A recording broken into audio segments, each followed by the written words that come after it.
하나님께서 오늘 우리에게 주신 말씀은 사도행전 2장 17절 말씀입니다. 우리 다 같이 일어나셔서 말씀을 받도록 하시겠습니다. 믿음으로 말씀을 합독합니다.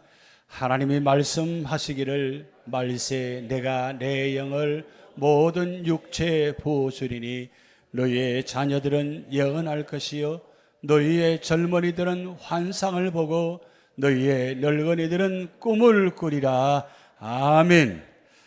자리에 앉으십시오.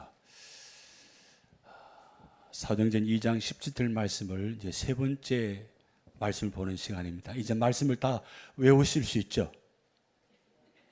할렐루야. 오늘 우리 교회에 저와 여러분 꼭 필요한 주시는 말씀입니다.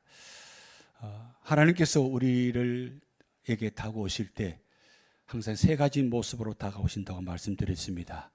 성부 하나님, 성자 하나님, 성령 하나님, 이 삼위 하나님이 우리에게 다가오실 때 우리 삶에 매일매일마다 새로운 일들이 일어납니다. 한 번도 경험해 보지 못한 일들이 우리 앞에 항상 순간순간마다 일어납니다. 그러면 성부 하나님, 그 하나님이 창조주 하나님으로 우리에게 다가오셔서 그 새로운 일을 만날 때마다 창조주 하나님이 역사하십니다. 아멘. 창세기 1장 2장만 나타나는 그 창조주 하나님이 아니라 거기에 갖춰 놓으시면 안 돼요. 창조하신 그 하나님이 지금도 여전히 역사하시고 계십니다. 그 창조 역사 속에서 우리는 날마다 우리 삶에 나의 모든 문제를 해결할 수가 없습니다. 그래서 성자 예수님이 2000년 전에 우리를 구원하시기 위해서 이 땅에 오셔서 그리고 그 구원의 영적인 구원을 이루시기 위해서 십자가에 죽으시고 그리고 포로하신 말미암아 지금 하나님 우편에 계시지만 여전히 지금도 우리 삶에 다가오셔서 우리 삶을 구원으로 인도하십니다. 그래서 우리는 날마다 기도할 때마다 예수님의 이름으로 기도하옵나이다. 자, 여기서 더 기도할 때 예수 그리스도 임마누엘 이름으로 기도하옵나이다. 한번 같이 해볼까요? 예수 그리스도 임마누엘 이름으로 기도하옵나이다. 아멘. 자, 예수님은 우리를 죄에서 구원할 자이십니다. 그리스도는 우리를 구원하시기 위해서 십자가에 죽으심으로 메시아가 되셔서 구원의 길을 열어주시고 그 임마누엘은 여전히 어제나 오늘 영원토록 함께 하시는 임마누엘 하나님. 그래서 우리는 기도할 때마다 예수 그리스도 임마누엘 이름으로 기도하옵나이다. 그렇게 하시면 누가 좋아하실 것 같아요? 예수님이 좋아하십니다. 자, 그런데 예수님께서 이 귀한 구원의 길을 열어주셨는데 그 구원의 완성은 누가 하시느냐? 바로 성령 하나님이 완성하십니다. 그래서 오늘 저와 여러분을 완성하고 완전한 길로 인도하시기 위해서 인도자가 되십니다. 그래서 우리 지난 시간에 요셉의 말씀을 통해서 7가지 그 성령 하나님의 역사를 우리가 보았어요. 성령이 임하시면 진리의 영으로, 거룩의 영으로, 생명의 영으로, 양자의 영으로, 믿음의 영으로, 능력의 영으로, 사랑의 영으로 임하십니다. 그 사랑의 영으로 임하시면 우리 삶에 3가지 역사가 나타나요. 그 성령 하나님의 사역 3가지 오늘 여러분이 드릴 말씀입니다. 여러분 이 말씀을 꼭 기억하시고 기록해 놓으시기 바랍니다. 성령 하나님의 사역은 첫 번째 우리의 죄를 깨닫게 하십니다. 내가 죄인인지 몰랐어요. 그래서 세상 사람들에게 당신이 죄인이요 하면 화냅니다. 당신 죄인이요. 그런데 하나님 만나기 전에는 내가 죄인인 줄 몰랐어요. 그런데 하나님 만나고 나니까 예수 그리스도 이름으로 영접하고 구주로 영접하면서 내가 정말 죽을 수밖에 없는 죄인이구나. 그걸 깨닫게 되고 그래서 회개함으로 말미암아 우리를 예수 그리스도께로 하나님께로 인도하십니다. 그러면서 오늘 저와 여러분에게 우리에게 이 구약 성경, 신약 성경 66권의 1189장의 말씀, 진리의 말씀을 주셔서 삶을 살아갈 때, 힘들 때, 문제를 만났을 때, 고통당할 때, 문제가 해결되지 않을 때에 하나님은 이 말씀을 통해서 진리 가운데를 인도하셔서 말씀 속에 문제와 답을 기록한 이 말씀을 보면서 진리 가운데 우리 삶을 인도하십니다. 이건 우리가 지식으로 경험으로 내 삶을 살아가는 것이 아니라 하나님 주신 말씀을 가지고 그 말씀의 가르침 따라 살아갈 때에 진정한 축복의 길로 걸어갈 수 있다는 거예요. 그래서 예수님께서 요한복음 14장 6절 말씀에 예수께서 이르시되 내가 곧 길이요 진리요 생명이니 나로 말미암지 않고는 아버지께로 올 자가 없느니라. 나로 말미암지 않고는 아버지께로 갈 자가 없느니라. 그래요. 영원한 길, 그 생명의 길을 가려면 말씀 따라 가야만 생명의 길로 걸어갈 수 있습니다. 구원의 길로 걸어갈 수 있습니다. 그래서 마지막 성령의 사역은 우리를 승리하게 하셔서 그 성령 하나님이 우리의 승리의 보증자가 되십니다. 세상은 나를 책임져 주지 않습니다. 어떤 사람도 나의 문제를 해결할 수가 없습니다. 오직 성령 하나님만이 나의 모든 삶의 문제를 순간마다 함께 하시고 인도하시고 역사하셔서 그 문제를 이끌어가게 하시고 해결케 하시고 문제를 완성하게 하셔서 하나님께로 인도하시는 길을 열어주십니다. 제가 금요일 날 볼티모어에 잠깐 결혼식 주례하러 잠깐 다녀왔습니다. 가는 여정, 오는 여정이 약 한 8시간 정도 시간이 걸렸는데 가면서 찬양을 들으면서 가는데 그 찬양 가사가 굉장히 은혜가 되어서 여러분에게 소개하려고 합니다. 가서 결혼식 그 주례를 하면서 이 미국 땅에 태어나서 제가 잘 아는 한 가정의 따님입니다. 이제 26살 된 딸인데 이 볼티모어에 공부하러 왔다가 미국 남자를 만났어요. 미국 남자를 만났는데 나이가 차이가 있어요. 한 10살 정도 차이가 있어요. 그런데 보니까 그렇게 차이가 안 나요. 얼마나 순수하고 깨끗하고 좋은지 그렇게 말씀을 드리고 집례하면서 제가 그 신혼부부에게 요 라미네로 만들어서 성경 본문과 그리고 설교 내용과 결혼 서약을 내용을 적어서 그리고 읽게 만들었어요. 요즘 가정마다 참 힘들잖아요. 결혼했지만 결혼해서 끝까지 살아가기도 힘듭니다. 그래서 이 시간만이라도 좀 의미 있는 시간을 만들고자 이렇게 색깔로 종이를 만들어서 그 앞에서 모든 하객들 앞에서 읽게 만들어서 한 사람 한 사람 아내가 남편이 한 구절 받으면서 읽고 그리고 말씀 선포도 사실 제가 해야 되지만 좀 더 의미 있게 하기 위해서 7가지 말씀을 정리해서 고린도전서 13장에 나오는 이 4절에 7절 말씀을 읽어드리면서 그리고 한 절씩 한 절씩 하나씩 그분들이 신랑이 신부가 한 절씩 한 절씩 읽게 하고 설교 내용도 읽고 반복하고 화답하고 그렇게 했습니다. 그렇게 마지막 이제 축복 기도하고 난 다음에 이제 키스 타임이 되는데 키스하라니까 얼마나 오래 키스하는지 이제 좀 그만하라고 그렇게 말릴 정도로 오랫동안 그렇게 키스를 한 거예요. 왜 그렇게 오래 했는가 제가 알고 보니까 제가 알고 있는 그 형님이 굉장히 엄격합니다. 다른 거 다 포기해도 결혼식만큼은 해야 되고 결혼식 주례는 내가 추천하는 목사님이 해야 된다. 그래서 저한테 연락이 온 거예요. 와서 좀 결혼 주례를 좀 부탁한다고. 그래서 거기 달려가서 결혼 주례 하는데 그 신랑 신부가 얼마나 순수한지 믿음 안에서 얼마나 잘 자라는지 그렇게 오랫동안 한 4, 5년간 그렇게 연애하다가 이제 드디어 만났어요. 자기들끼리 하고 싶었거든요. 그런데 아버지가 절대 안 돼. 너 다른 거 다 포기해도 이것만큼은 결혼식은 꼭 해야 돼. 그리고 결혼식 주례 목사님 꼭 내가 정할 거야. 그렇게 해서 했으니까 얼마나 힘들었겠어요? 그래서 베네딕트는 축도 딱 끝나니까 키스하니까 오랫동안 키스하는데 거기 모든 사람들 막 박수 치는데 이제 신랑 가족, 신부 가족, 부모님들에게 인사하는데 이 두 사람이 눈물을 흘리는 거예요. 받은 은혜, 받은 사랑, 받은 고마움. 제가 거기에 그 장면을 보면서 모든 걸음 위에 머무는 사랑. 이 가사가 오버랩되면서 참 제게 굉장히 은혜가 감동되었습니다. 이런 가사예요. 내가 걷는 길 주는 아시고 내가 앉고 서는 것까지 내 마음 깊은 생각도 말하기 전부터 알고 계시지요. 낮은 길 외로운 밤 그 순간도 주는 함께 하셨지요.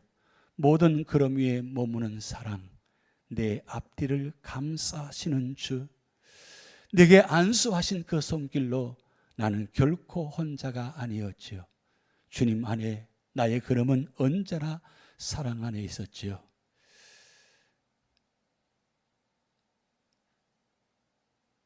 수무리 해도 멀리 가도 주의 영은 날 떠나지 않고 어둠 속에도 주의 빛은 나를 향해 비추고 있었지요. 내가 잊어도 주는 잊지 않고 끝까지 나를 안고 계셨지요.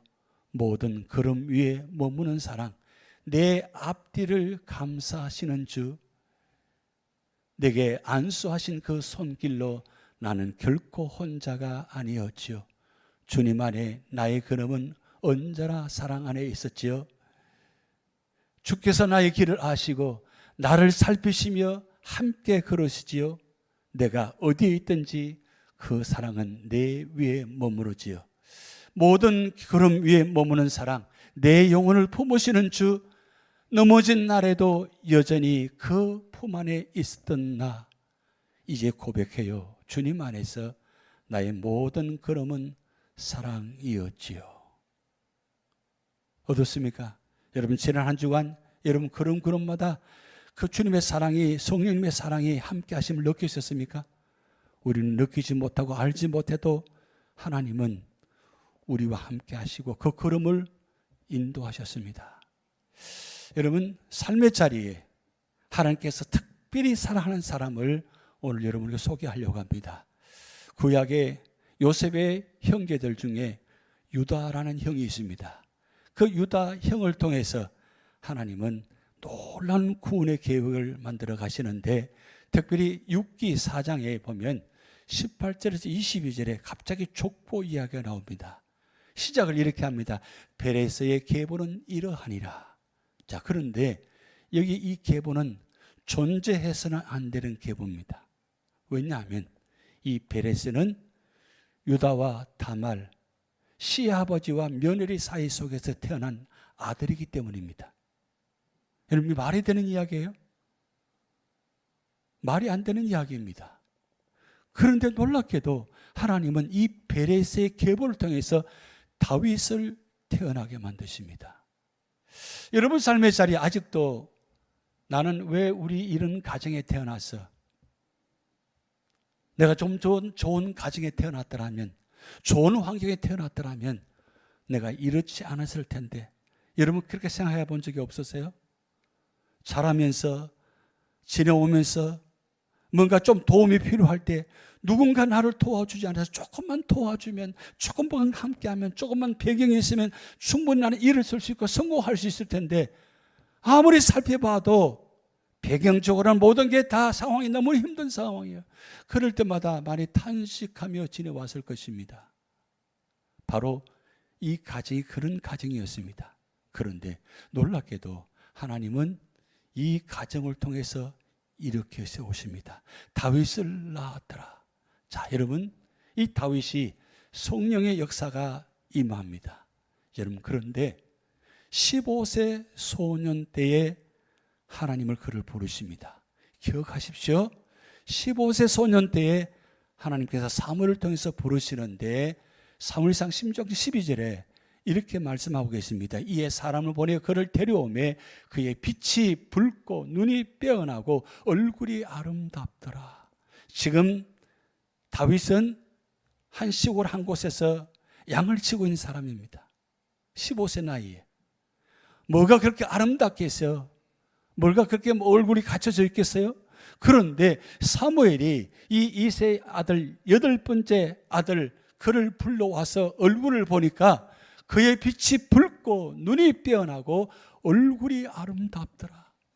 그러면서 여호와께서 이르시되 이가 크니 일어나 기름을 부어라 하시는지라. 그러면서 자 16장 13절 같이 읽습니다. 사무엘이 기름 뿔병을 가져다가 그의 형제 중에서 그에게 부었더니 이날 이후로 다윗이 여호와의 영에게 크게 감동되니라. 아멘. 자 15세 소년 나이 때에 기름 부음을 받습니다. 성령이 그에게 임하십니다. 그리고 성령이 임하시니까 크게 감동되니라 그랬어요. 자, 그러면 이때 15세 소년 다윗이 성령에 감동하는 순간 어떤 역사가 나타나는지 말씀 봅니다. 사무엘상 17장 45절에 그 유명한 골리앗과의 싸움이 나타난 장면입니다. 여러분, 이스라엘 군대 왕으로부터 모든 군사들이 이 골리앗 마사 앞에 서오는데 40일 동안이나 이 골리앗이 이스라엘 향해 저주하고 있습니다. 그런데 아무도 나서지 못합니다. 심지어 왕까지도 나서지 못합니다. 그렇게 벌벌벌 떨고 있는 가운데 있습니다. 그럴 때 이 15세 소년 다윗이 골리앗을 향해서 이렇게 선포합니다. 여러분, 성령이 감동이 일어나고 성령이 우리 자녀들에게 충만히 임하면 다윗처럼 믿음으로 선포할 수 있다는 사실입니다. 아니, 오늘 저와 여러분에도 성령이 충만히 임재하면 다윗처럼 두려워하지 않고 담대하게 그 문제 앞에서 믿음으로 선포할 수 있다는 겁니다. 자, 보세요. 다윗이 블레셋 사람에게 이르되 너는 칼과 창과 단창으로 내게 나와 오거니와 나는 만군의 여호와의 이름 곧 내가 모욕하는 이스라엘 군대에 하나님의 이름으로 내게 나아가노라. 도망가는 것이 아니라, 겁을 내는 것이 아니라, 두려워하는 것이 아니라 그 골리앗을 향하여서 이스라엘 군대에 하나님의 이름으로 내게 나아가노라. 오늘 우리 삶의 자리에도 문제를 만났을 때 여러분 그 문제를 어떻게 해석하고 어떻게 우리가 대처합니까? 여러분, 문제는 우리 삶에 여전히 그대로 존재합니다. 그것도 내가 감당할 수 없는 문제가 앞에 있습니다. 그런 문제를 만났을 때 먼저 해야 할 일은 믿음의 선포예요. 왜 믿음의 선포가 중요하냐? 나는 믿음의 사람이에요. 성령의 사람이에요. 믿음의 사람은, 성령의 사람은 항상 하나님의 말씀을 가지고 믿음으로 선포하셔야 돼요. 우리가 믿는 하나님 어떤 하나님이세요? 전능하신 하나님이세요. 모든 걸 아시고 모든 곳에 계시고 모든 것을 할 수 있는 그 하나님, 그분이 나의 하나님이에요. 그런데 지금 15세 소년 다윗이 뭐라고 선포해요? 이스라엘 군대에 하나님의 이름으로 내게 나아가노라. 자, 두 번째, 오늘 여호와께서 너를 내 손에 넘기시리니 내가 너를 쳐서 내 목을 베고 블레셋 군대와 시체를 오늘 공중의 새와 땅의 들짐승에게 주어 온 땅으로 이스라엘에 하나님이 계신 줄 알게 하겠고. 여러분 놀랍지 않습니까? 여러분 표정 보니까 하나도 안 놀라요. 전 다윗이 하는 이야기예요. 나오는 상관없는 이야기예요. 과연 그럴까요? 여러분 삶의 자리, 사업장에, 가정에 얼마나 많은 문제가 있습니까? 그 모든 문제를 어떻게 해요? 하나님이여 해결해 주시옵소서만 기도하지, 하나님 이 문제를 나를 통해서 해결해 주게 하옵소서, 이렇게 기도하지 않는다는 거예요. 그런데 다윗이 어떻게 선포해요? 너를 내 손에 넘기시리니. 지금 15세 소년 나이입니다. 이 나이 골리앗과 비교가 안 되는 나이예요. 그리고 체격적으로 모든 면에 비교가 안 돼요. 그런데 너를 내 손에 넘기시리니 내가 너를 쳐서 내 목을 베고. 여러분 이게 어디서 이렇게 나올까요? 여러분 기대가 되지 않아요? 우리 자녀들이 성령 충만해서 집에 와서 아버지, 어머니 걱정하지 마세요. 하나님이 계시잖아요. 그 문제 제가 해결하겠습니다. 몇 살 나이가? 15 나이가 아버지 저한테 문제를 맡기세요. 제가 해결하겠습니다. 그럴 때 야, 너 미쳤냐? 그렇게 이야기할 거 아니에요. 그런데 여러분 자녀들이 여러분 집에 와서 아버지 걱정하지 마세요. 저한테 맡기세요. 제가 기도하면서 하나님께 제게 문제를 맡기고 제가 그 문제를 해결하겠습니다. 왜 아멘 안 하시는가요?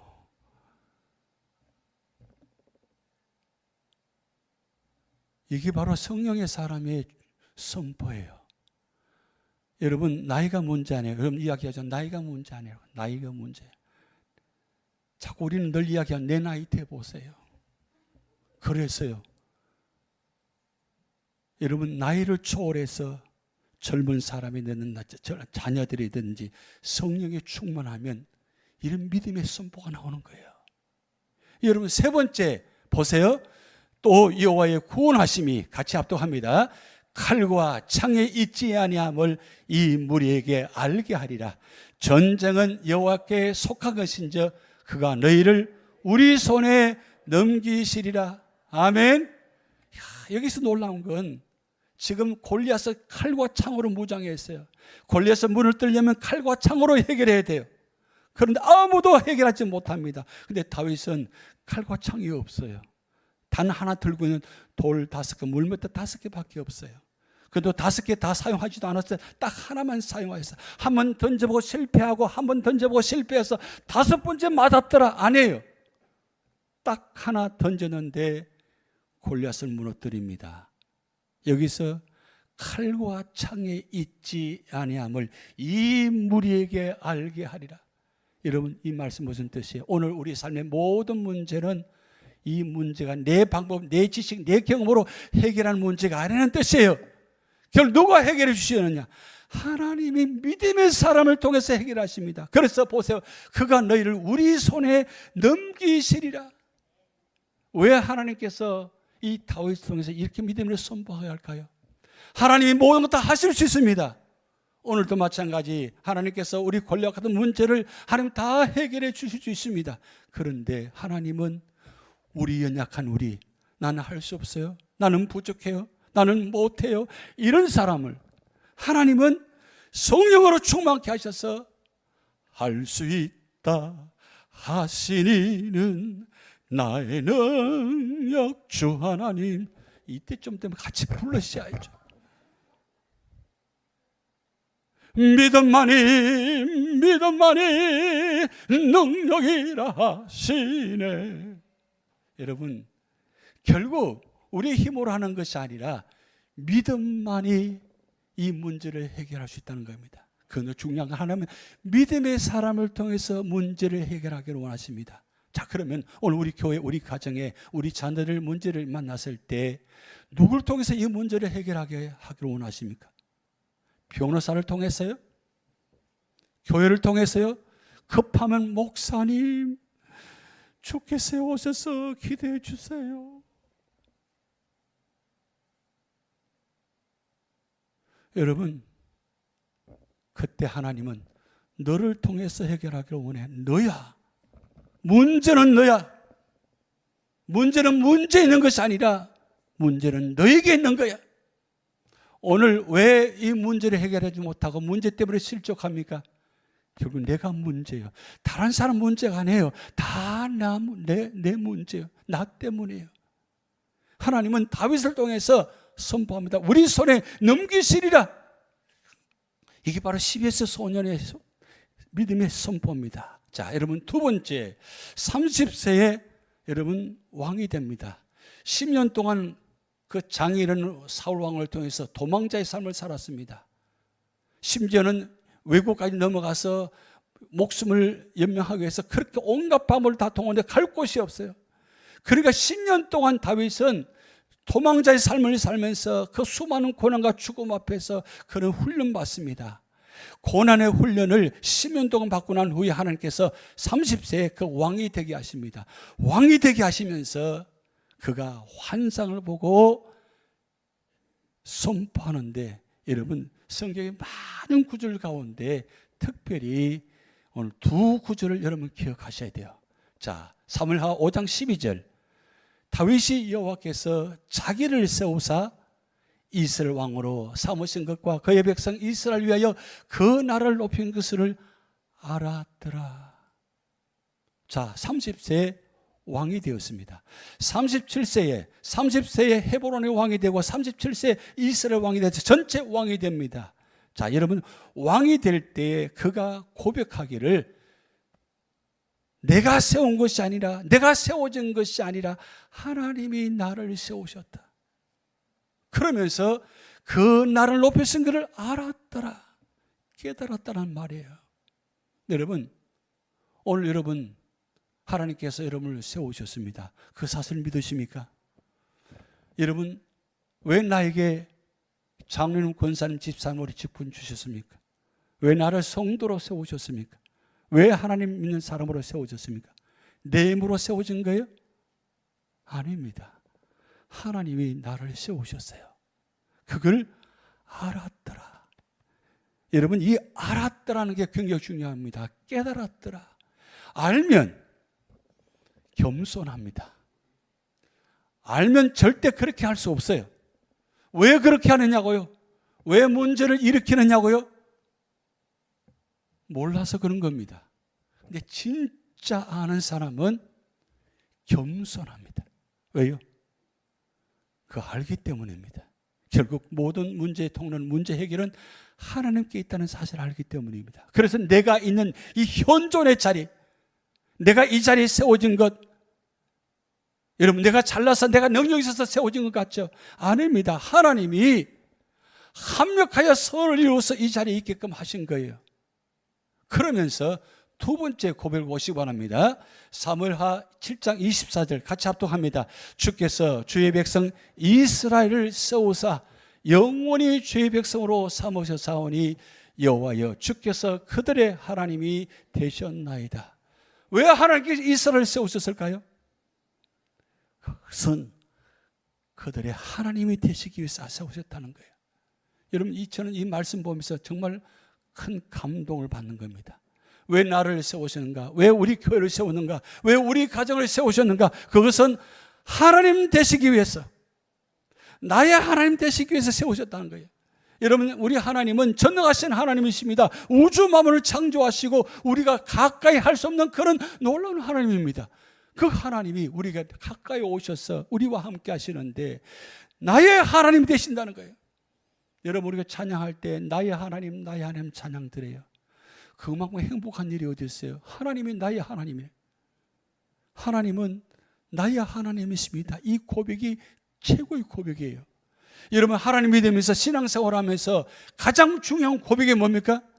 하나님은 나의 하나님이십니다. 여러분, 이 고백이 이 다윗의 입술을 통해서 선포하고 바라보게 된 거예요. 그러면서 세 번째 보세요. 사무엘하 7장 29절에 뭘 바라보느냐? 현존을 바라보고 현존의 위치를 알게 되고 깨닫고 하나님 바라볼 때 하나님께서 앞으로 어떻게 하실 일을 미리 바라보면서 선포하는 거예요. 자, 같이 합독합니다. 이제 청하건대 종의 집에 복을 주사 주 앞에 영원히 있게 하소서. 주 여호와께서 말씀하셨사오니 주의 종의 집이 영원히 복을 받게 하옵소서 하니라. 자, 두 번이나 반복해서 종의 집에 복을 주사, 종의 집에 복을 주사, 영원히 복을 받게 하옵소서. 저는 이 말씀을 보면서 이렇게 선포해 봅니다. 하나님, 우리 교회에 복을 주사 영원히 복을 받게 하옵소서. 하나님, 우리 교회에 속한 모든 사업장마다 주인이 되셔서 하나님 영원히 복을 받게 하옵소서. 우리 교회에 속한 모든 가정들마다 하나님 축복하셔서 영원히 복을 받게 하옵소서. 하나님, 우리 사랑하는 자녀들, 오늘 믿음의 자녀 같이 함께 예배드리고 있는데 하나님, 우리 자녀들 통해서 축복하셔서 영원히 복을 받게 하옵소서. 여러분, 이 부모된 자가 여러분 그렇게 기도하셔야 되잖아요. 근데 지금 30세 청년 때에 다윗이 기도하는 내용 선포를 보세요. 이거는 성령 하나님이 역사하시면 이런 놀라운 믿음의 선포가 되어진다는 거예요. 여기서 더 중요한 건 다윗이 70세에 이제 하나님 부르심 받습니다. 70세에 하나님 부르심 받는데 꿈을 꿉니다. 이 무슨 꿈을 꾸느냐? 하나님께 주신 축복을 회상하며 회복하며 미래를 바라본 거예요. 그가 시편 23편 1절에 내 삶을 70년 동안 되돌아보니까 여호와는 나의 목자시니 내게 부족함이 없으리로다. 70평생을 하나님은 다윗과 함께 하시고 목자가 되셔서 부족함이 없게 하셨다는 거예요. 사실은 부족함이 많았습니다. 전쟁을 치렀습니다. 많은 죽음이 있었습니다. 많은 고통이 있었습니다. 그래서 그는 날마다 원수 앞에, 전쟁 앞에 살아간 사람입니다.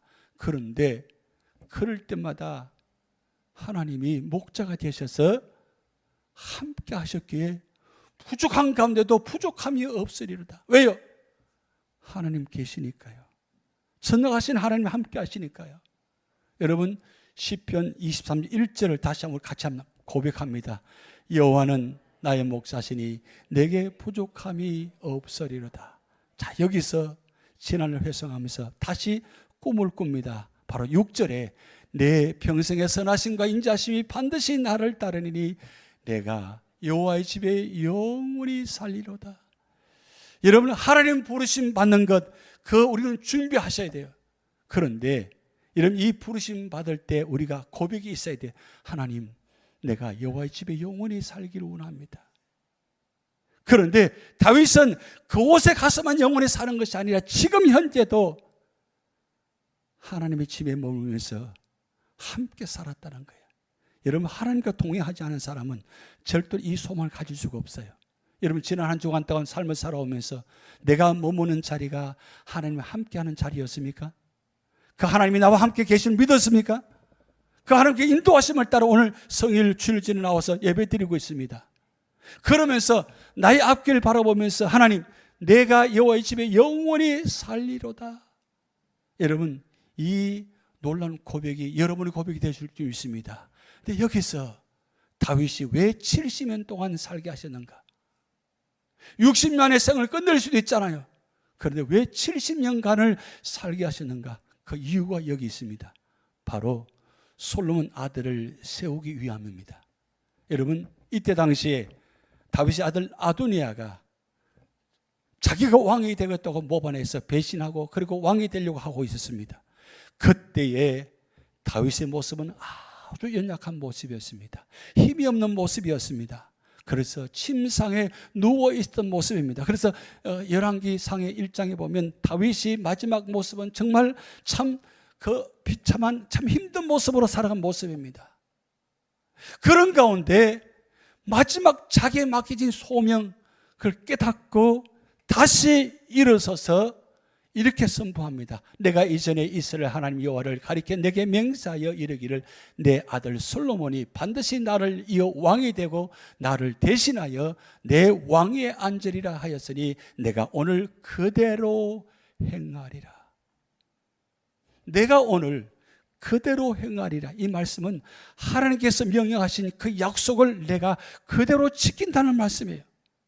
그러면서 아들 솔로몬에게 마지막 축복을 꿈을 줍니다.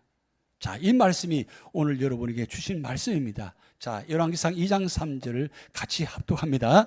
내 하나님 여호와의 명령을 지켜 그 길로 행하여 그 법률과 계명과 율례와 정거를 모세의 율법에 기록된 대로 지키라.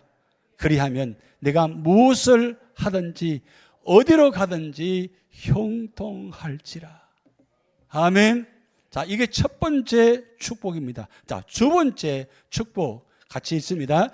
여호와께서 내 일에 대하여 말씀하시기를 만일 내 자손들이 그들의 길을 삼가 마음을 다하고 성품을 다하여 진실이 내 앞에서 행하면 이스라엘 왕위에 오를 사람이 내게서 끊어지지 아니하리라 하신 말씀을 확실히 이루게 하시리라. 아멘. 여러분 부모된 자로서 마지막 가장 아름다운 축복의 모습이에요.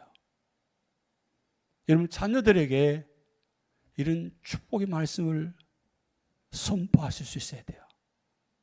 여러분, 자녀들에게 말씀을 나눌 수 있어야 돼요.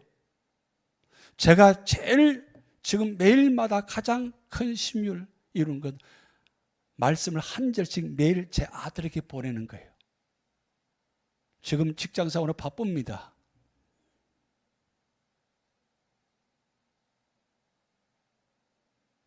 때로는 바빠서 보지 않을 때도 있습니다. 그럼에도 저 아들에게는 이 말씀을 꼭 한 절씩 보냅니다. 매일매일. 왜 그럴까요? 여러분, 우리 자녀들 어떻게 살아가고 있어요? 지금 믿음의 삶의 모습 살아가고 있습니까?